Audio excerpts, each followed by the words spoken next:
Une histoire vraie partie 1. Cette histoire sera une leçon de vie à tout le monde. C'était une famille très riche et très reconnue dans la ville. La petite s'appelle Teresa.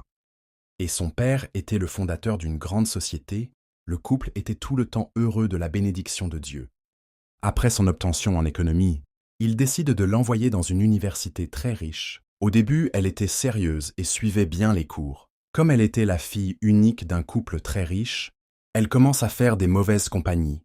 Or, son papa cherchait des moyens pour agrandir son entreprise. Teresa commençait à faire des sorties. Elle dépensait de l'argent sans se soucier de rien. Elle passait des bons moments dans des pays, mais se concentrait un peu sur son étude. Et aimait dépenser dans les boîtes de nuit car son père était riche. Ses amis ne cessaient aussi d'en profiter sur la fortune de Teresa. Teresa dormait dans la rue lorsqu'elle se saoulait. Sa mère était toujours mécontente d'elle, mais elle s'en fiche. Comme elle est arrogante et n'a pas eu une bonne note, a lâché le directeur pour faire une réclamation avec de l'argent. John, qui était l'ennemi juré de Teresa, apprenait tout le temps, parti de nouveau en vacances à l'étranger. Faites sa belle vie dans un restaurant luxueux. Les parents aussi étaient tout le temps joyeux. Tout à coup, il reçoit un appel de son comptable. Frustré perd l'équilibre. Un accident grave surgit. Malheureusement, les ambulanciers étaient en retard. Ils perdirent ainsi la vie à l'hôpital. Teresa, toujours en vacances, pensait que tout allait bien. Quand elle entendit tout ce qui s'était passé, elle fut terrifiée. À l'enterrement, elle dit « Vous m'avez tout montré.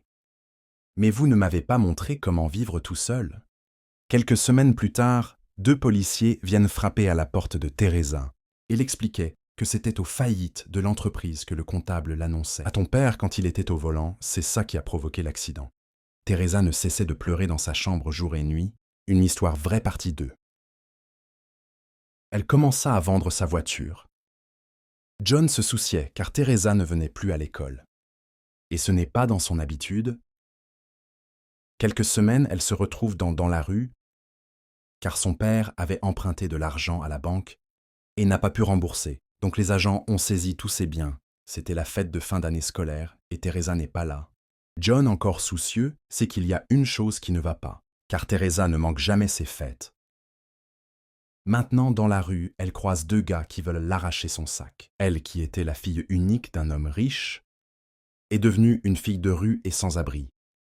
Ceux qu'elle aidait l'ont tous abandonnée. John, lui, ne cessait jamais de chercher Teresa. Quand elle marchait dans le quartier, tout le monde se moquait d'elle, car elle était une fille très arrogante, car ses parents avaient de la fortune. Une histoire vraie, partie 3. Toujours John en voiture à la recherche de Teresa. Il frappait de porte en porte, allait de maison en maison, montrait